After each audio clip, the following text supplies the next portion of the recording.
today I'm gonna show you how to make the best fried rice. The water ratio is most important. For me, when I use a short-grain rice, the rice is going to be 100% and the water going to be 120%.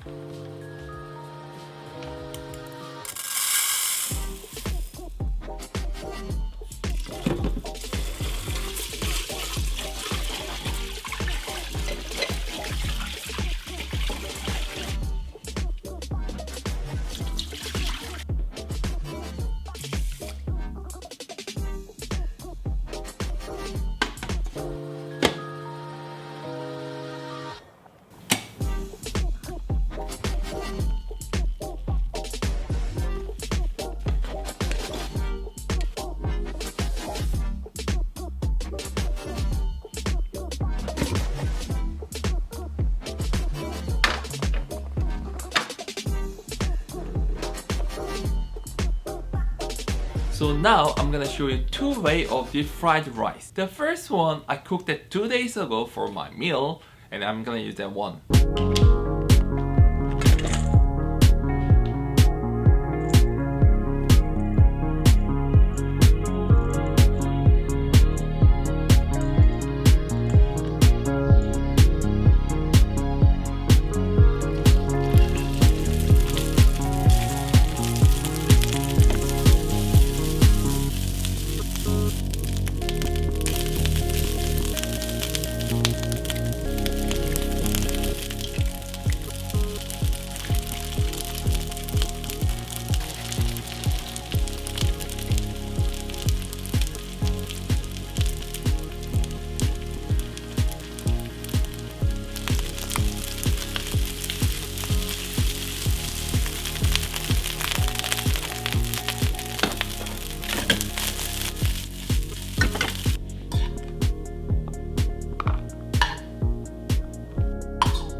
The next fried rice is gonna be more moist compared to first fried rice. Like egg is moist and the rice is moist. It all mixed together and we're gonna cook all together. It's like kind of sticky though, like it's not really crispy, but you can get a lovely yellow color fried rice.